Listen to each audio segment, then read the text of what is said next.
Okay, welcome people of the pre-seminar. Our speaker is Arnab Bhattacharjee, who's a local here at Charles, and he's going to give us a framework for q-deformation of Kostant differential for the A-series irreducible quantum Fleck manifolds. Please. Thank you very much for pronouncing the Bhattacharjee very well. Yeah, almost 90%, I would say. Okay, so in the pre-seminar, I will mostly speak about the framework I will need for the main talk. So so the overview you can see here, I have this quantum exterior powers or quantum wedge powers in the due to Berenstein-Spinagel, and then quantum Fleck manifolds, and then I will talk about nil radicals as a module over quantum Levi-Sub algebra. So so I will start from UQG, the very known object to our group. So okay, I forgot. Yeah, sorry. What should I do? Just click the screen. Just click. Yeah. But it's still there, no? That thing, that's good. Oh, it's fine.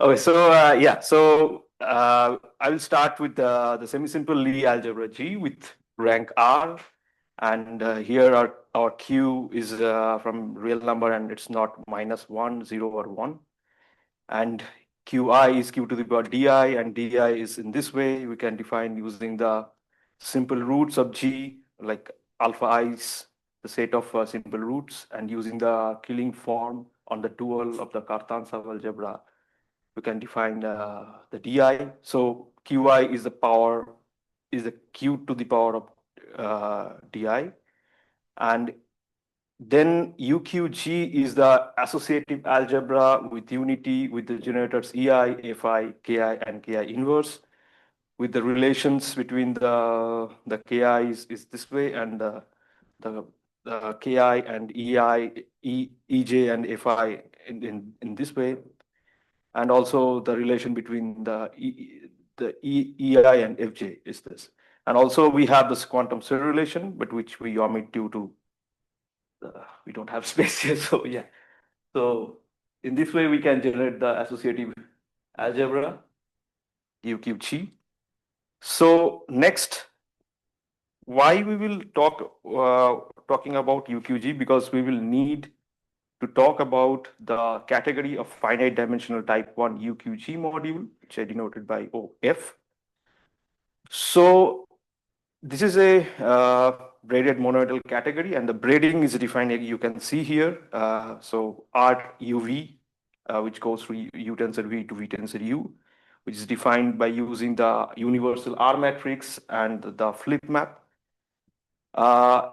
I mentioned here a particular case to make it more understandable. So for example, if I consider our G to be SLN and V to be our usual vector representation, so one can use the computation of universal R matrix, and in the end, they can one can show the R, the braiding R is in this way.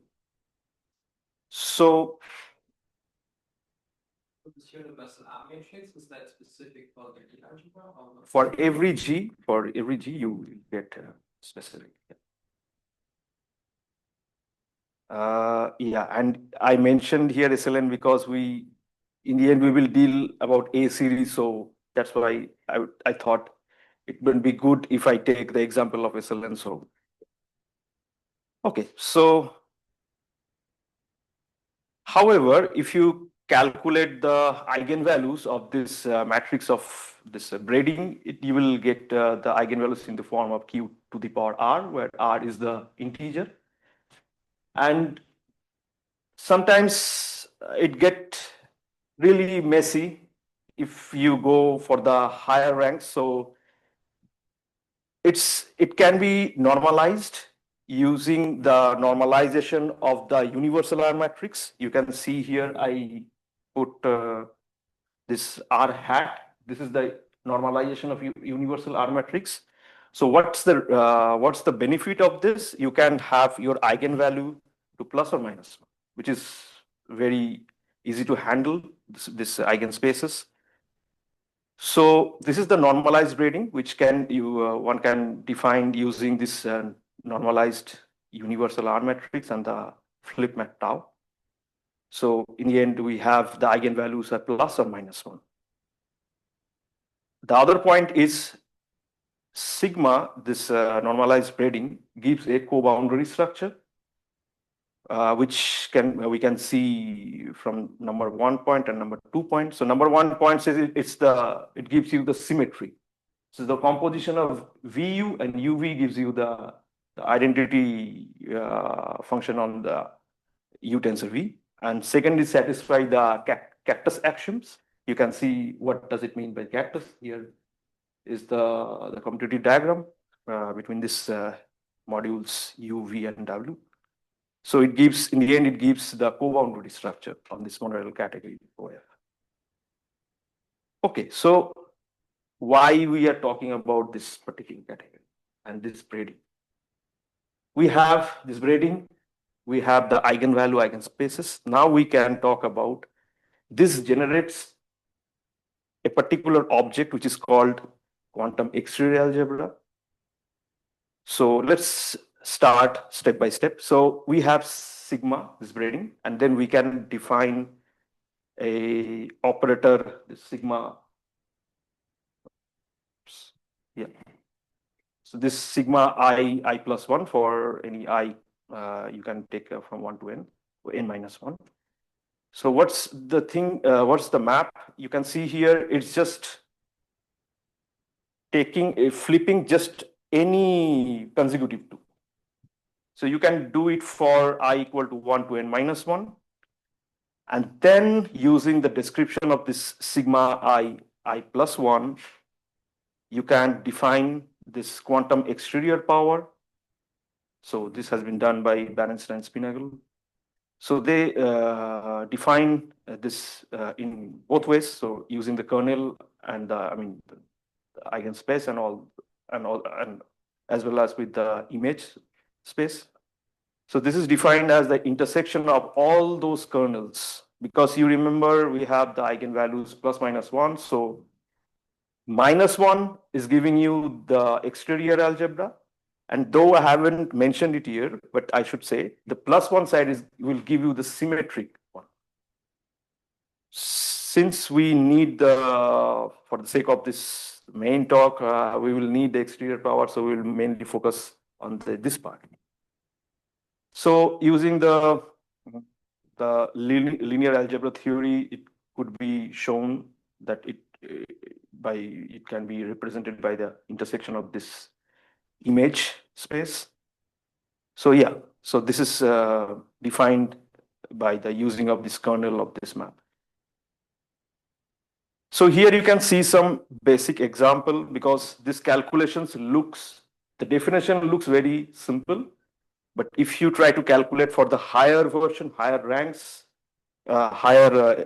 means if you increase your n, things get messy. So it's better to start with some very simple example. For example, here, if you see the first one, if you consider UQSL2 and its vector representation, so you know your R matrix, and you can calculate very easily what is the eigenspace for this sigma I plus 1, because this case is simple. So you just need one sigma, because you know your sigma 1, 2 is basically sigma.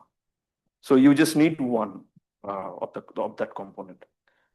So in the end, it's not that difficult to check what is this subspace is, this exterior quantum exterior power. Yeah. The tensor product be a wedge.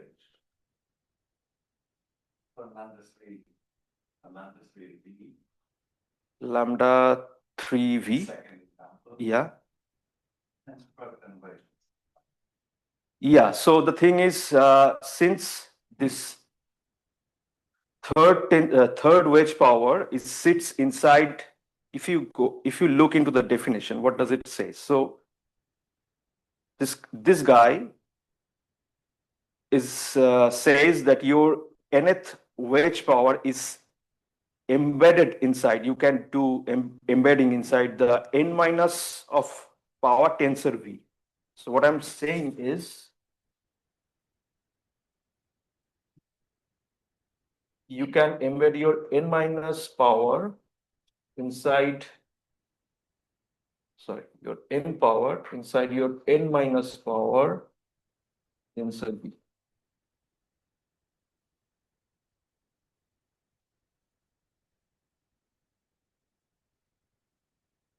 You can check it by doing this calculation. If you calculate the wedge, from there you can verify it very easily. I mean, this comes from the calculation of this R matrix and all those stuffs. But using this this idea of this tensoring and the wedging, someone can use the induction process to get the this object here. Yeah. So okay. So first example we have seen. The second example, I guess, the same way one can find. Very quick question. So yeah, follow up to what Ray said. So here with the tensor and wedge. So if I understood, so this cactus grading does not satisfy the hexagons, right? You have a different property. It's not that you can simply. What I want to say is it should make a difference if you express this with the wedge on the left or with the wedge on the right, correct? Like you would get different outcomes. You cannot simply re-bracket because you don't have to. In the end, you will get the same. You're saying it's the same. Okay. So if you take instead of this, for example, in this case, E1 wedge E2 tensor E3. If you take start with E1 tensor E2 wedge E3, I mean use the same techniques with the other two, you will end up with the same result. Okay. That's the thing. Thank you. Yeah. Because the corresponding group in the background is the cactus group. And if you write on the axioms, it's not the braid group where you have like nice braidings and things, but it's apparently it looks like a cactus if you spell out the axioms. Mr. Cactus, yeah. Just comment, if you go to slide 7, I guess. Previous. Yes. Oh, sorry, 6. Also 6. No, okay, 7. I guess this sigmas gives you a representation of this cactus group. So yeah. Okay. So this is the way to represent this group. Okay. Thank you for the comments and questions. So yeah, so in the end, one can try to show. So the main idea is you have your exterior algebra, exterior powers, and then you want to express this exterior powers in terms of the tensors. So this is the result, and this is also you can do in a classically. So classically, this is just -1 to the power L of sigma, and in the case of quantum case, so it's a -2. So in this case also you can prove this by using the induction process, because you have the formula here. Using the induction from this, you can also prove this result. So the sigma is the permutation, and L is the number of the length of the length of the translation. Yeah.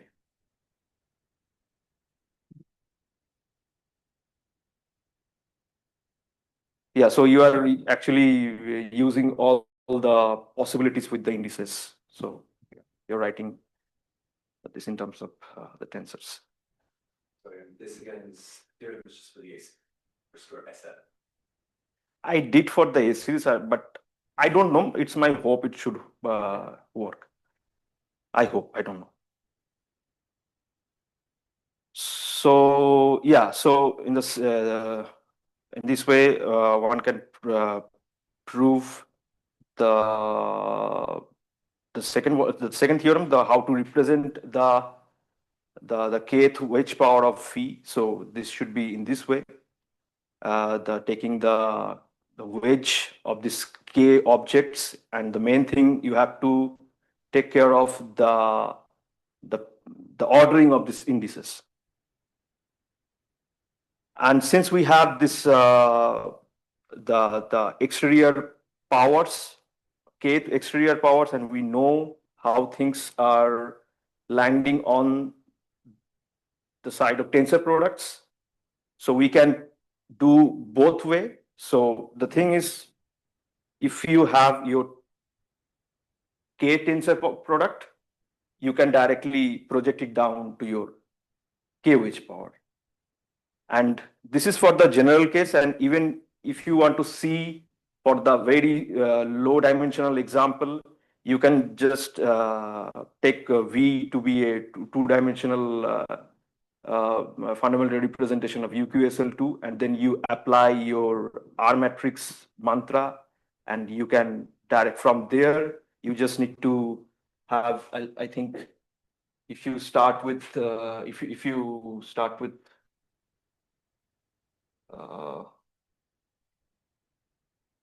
V tensor V, so this should give you the same thing also. This is for the general case. Okay, so let's talk about the quantum flag manifolds, because in the title we have the name, the quantum flag manifolds, but I would like, the main point is to talk about what kind of setting I will need in for my talk. So first I will describe the definition of UQLS. So again, we have this simple roots, collection of simple roots, and we will we will consider only those indices which corresponds to this this simple roots, and we will describe, for example, here if S is the index set, so we will take EI, FI, and we will take all the Ks to define this associative algebra. So UQLS is defined as a associative algebra with all the generators EI, FI, and KJ inverse. So this also forms the Hopf structure. And yeah, so next we will discuss about OQG. So before that, we will need finite dimensional type 1 representation of UQG. And CV is the space spanned by all the matrix coefficient. You can see here CV, F, V, which is defined as the F is acting on X action on V, where X is the member of UQG. So in the end, this CV is the inside the Hopf dual of UQG. And what we do for OQ to define the OQG is we take all the possible the matrix coefficients where our this V has to be as a finite dimensional type 1 representation. So this is contained inside the Hopf dual of UQG. So it means you can decompose your representation with all the irreducible representation. So if V is a type 1, then V is direct sum of V lambdas, where V lambdas are the irreducibles.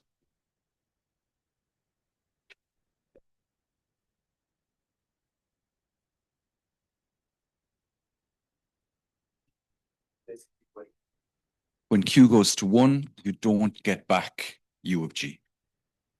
You almost get back U of G. You get like an L fold cover where L is the rank. And so for SL2, for example, you get kind of like you get a double cover of U of SL2. What that does is other representations turn up that look almost like the classical ones, but they're not. They have minuses in the wrong place. So as I think I explained at the seminar here, was met with a lot of like, what people do is they just throw away the other representations. Okay.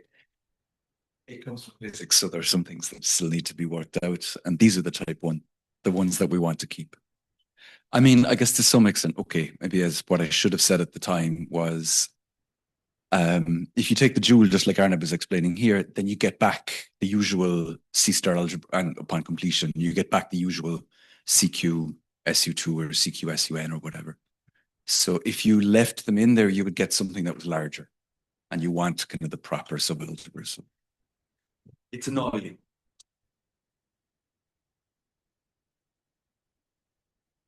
Yeah, so for the A series quantum flag manifold, okay, so before that I should describe what is quantum flag manifold. So it is the left co-invariant, or you can say right, because here I took the left one. So left co-invariant space under the action of the UQLS. So I mean the action of Levy. So you can see the precise action, the left action I have mentioned here. So yeah, so in this context, so our G will be A series. For A series, our G will be SLN, and OQG will be OQSLN, and the set S, which will tells us which type of the quantum flag manifolds we are going to choose should be, we have to sorry. Oops.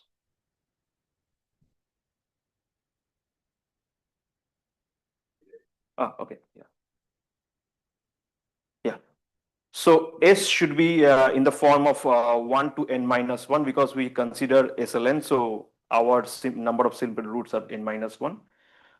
So we have to cross any one from 1 to n. If you remember the Dynkin diagram, so either so if you cross 1 or n minus 1, you will get your projective case. For the Grassmannian, you can cross anyone between them, 1 to n minus 1. Did you point to that? Yeah, before. Yeah, I guess in the, yeah. Yeah. So, okay, so this was our main setup. So in the next slide, I will talk about the nil radicals. What is nil radical here? So if you go back to the classical theory of Lie algebra, so you can decompose into the 3 parts, n plus, ls, n minus. So negative nil radical, Levy, and the positive nil radical. So classically, n plus and n minus both are UQL modules with via the adjoint actions. Now we want to do use the same kind of idea in the quantum settings. So before that, what is the adjoint action in UQSLN? One can define this adjoint action for the Hopf algebra, but since we are interested in this case, so we will. So okay, so AB is from the UQSLN. The left adjoint action of A on B is defined by this, using the Sweater notation. And what n plus and n minus here? So n plus is the left adjoint action of the Levy on this particular object. So I have I wrote down for the general case, but if you see here in the example of, let's say, let's talk about SL3 maybe. So we are 3 cross 3. So if we talk about OQ, if we talk about the CP2 case, our levy is given by this, and the negative free radical given by positive free radical is given by this. So N plus is this guy. So this is E2. And this is the commutator of E1, E2. So in the quantum case, what one can do is you take N plus as UQLS, left action on this E2. But since in the quantum case there is some K will be there, so yeah, so this will give your the UQLS module, and it will describe your N plus and similarly N minus also. So N minus, this is your, so this is F1, this is F2, and this is the commutator of F1, F2. This is actually someone like that. Yeah, exactly. So it replicates the leaf bracket action basically. And if you express this adjoint action in the classical, you can directly see it. So here I have written down for the everything in terms of the CPN, but if you take the very simple example like this, you can see. So here it is, the action should be like, here you have E2, here you have E1, E2. So the levy in this case is given by what? So levy is given by E1, F1, and K1 inverse. Because your set S, you have just one, right? So you can take the action of E1 and F1. This is E2. So you take the action of E1, you will get this commutator bracket. But in the quantum case, it will be replaced by some Q commutator, plus or minus, depends on the setting you choose. So in this case, in my case, it's is the plus. And similarly, you can also do the same kind of trick like this. And one more thing you can understand from this computation. So this is the action of E1, and similarly you can go back with the action of F1 in the downwards. And E2 will be the lowest weight, and the commutator of E1, E2 is the highest weight. And it gives you the irreducible representation at this for this example. And even for the higher ranks, you can do also the same kind of trick. So for example, here I have written down, so it's in the, so I mentioned the basis elements in terms of thetas. So theta upper I, it's the generators for N plus, and theta low, okay, so here I mentioned only theta upper I. So for this particular representation, theta N minus 1 is the highest weight vector. For example, here I started with theta 1, which is our E2. And here we have theta 2, which is the commutator of E1, E2. And this, you have the action of E1, action of F1. So this, if you again take the action of E1, it goes to 0, so it annihilates the theta 2. And if you take the action of F1 on this guy, will theta 1, it will annihilate theta 1. So theta N minus 1 is the theta 2 in this case, which is the highest weight vector, and theta 1 is the lowest weight vector. Hang on a second. So Yeah. Freddie raised his hand, so I'm going to ask him to unmute. Yeah. Can someone maybe go to the microphone also? Yeah. Hey, Freddie, Hello? just unmute yourself and go for it. Hi, can you hear me? Yeah, I can hear you. Okay, can I see the definition of the radical n plus, the slide you have, Yeah. the previous slides? Yeah.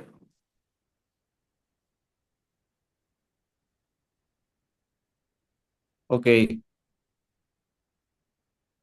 So you are taking the adjoint action Of the levy. Yeah. of the levy. Yeah. Okay.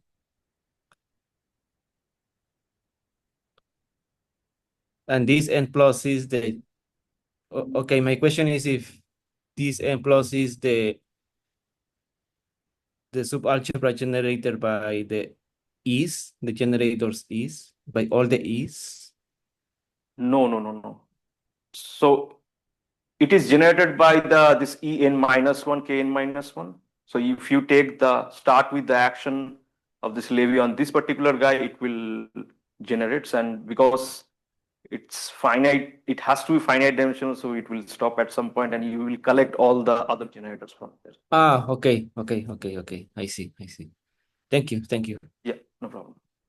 If it helps, Freddie, when you restrict the domain of this from, when you restrict from the domain from the joule of OQ of G to OQ of Yes. CPN, you get back the anti-holomorphic tangent space for Hagenberg-Kolb. Yes, of course. That's what I was thinking. Yeah, it's the same Yes. way.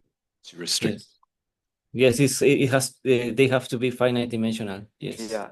Actually, in my main talk, I will actually talk about this, how this n plus and this cotangent space are related. And Okay. Sorry. okay, Thank stay you. tuned.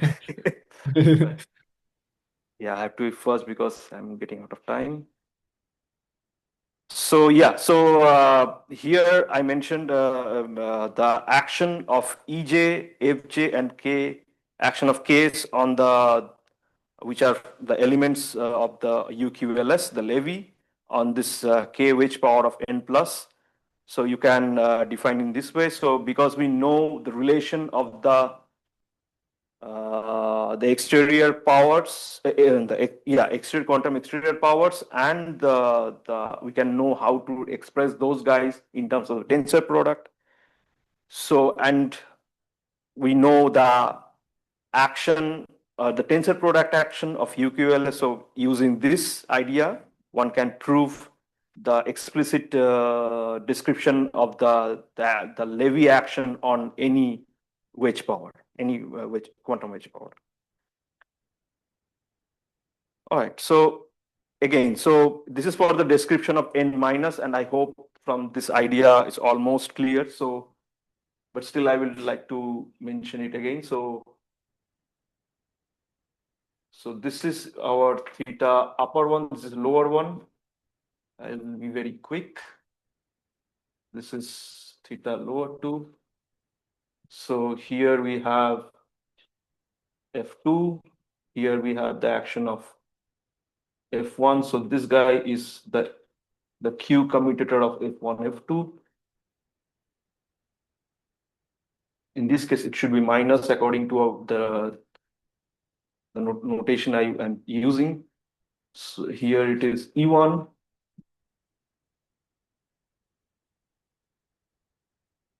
And similarly, the same kind of the representation theory, but in the arrows will be other ways. So this is the lowest weight vector. If you take the action of F1, this is the highest weight vector if you take the action of E1 on this. And similarly, we have this is the highest weight, and this is the lowest weight. In this case, this is the highest weight, and this is the lowest weight. So here you can see theta1 is the highest weight vector, and theta n minus 1 is the lowest weight vector in the same way. And yeah, so in this case, I would like to have isomorphism between them with respect to the dual pairing. So in isomorphism, this is the description of n plus, this is the description of n minus. So what's the map? It takes the lowest weight vector of n minus to the highest weight vector of n plus, and the highest weight vector of n minus to the lowest weight vector of n plus. And you can see this is for the general case what I have written down here. So theta I is going to theta upper of I is going to theta lower I, which satisfying this kind of action property. So this is the action property is going on. For example, if F is hitting on this guy and giving you this guy, on the other way, E is hitting on this guy is giving you the other way. So it's in the dual picture. So if E is acting on this, on the other picture, F will be acting on this, and the other way around. But yeah, so the next slide I mentioned for the Grassmannian, but I think it's already time is over, so I would like to stop here. But the idea is the same. So yeah. Thank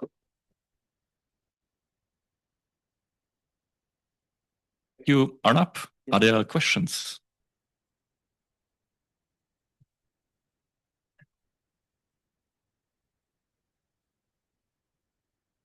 So the action on this n plus or minus reminds me a lot of This one. the combinatorial description, which is provided by G crystals. Did you try to understand it from this framework also? No.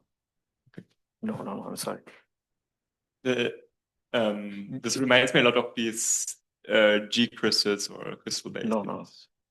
I mean, crystal basis is like 1 or 2 months new. I mean, I came to know like 1 or 2 months before. So yeah, I didn't try. Okay, maybe a quick question. So we saw that the Levy was acting on your UQG. So you get some invariant subspaces. On, well, yeah, okay, UQG, okay. Yeah. I mean, here I mentioned the action of Levy on n plus and n minus. But so before, sorry, okay. Maybe if you go a bit back, so you get this invariant space that you defined where you were. Invariance means the quantum flag manifolds. Yes, for the quantum flags, yes, yeah. You mean the action of UQ on OQ? Sorry, I said it wrong. Yes, the action of UQ on OQ. Okay, yes, and you define this as the invariant space. So yeah, the thing I was thinking about. So can you say something about Hopf-Galois? Like, yeah, I have some subspace with invariant action. Yeah, so this, I guess maybe Ray can say about it, more about this. But I would like to try.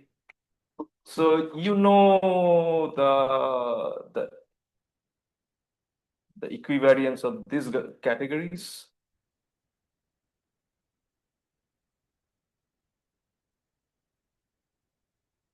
QLS.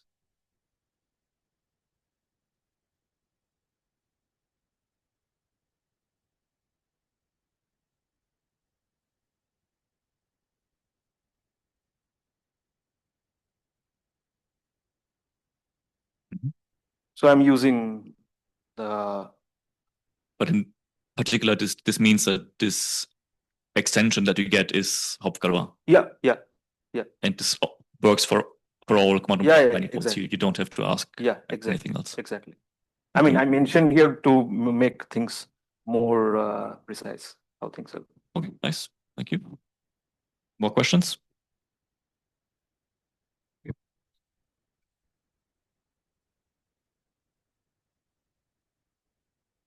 Press the button. So maybe just a comment or anything else that just to give people an idea why Bernstein and Zwicknagel were doing this stuff.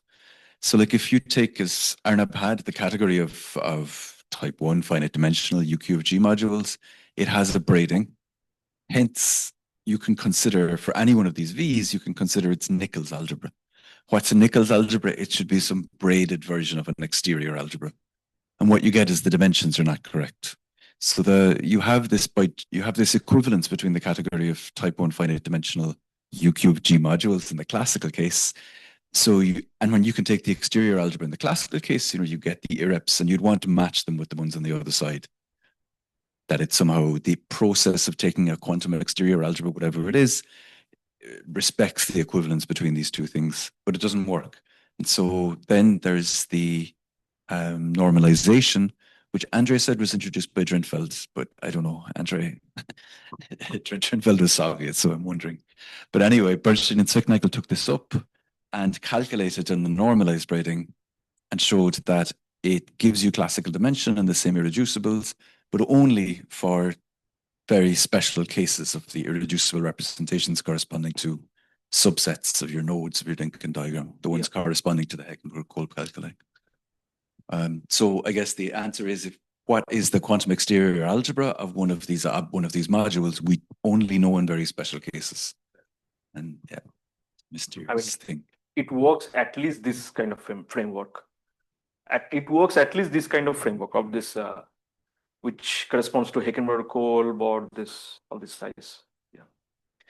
Are there some questions from online people? If so, just unmute yourself. If not, let's thank the speaker. Thank you. There's a quick break and then the main talk.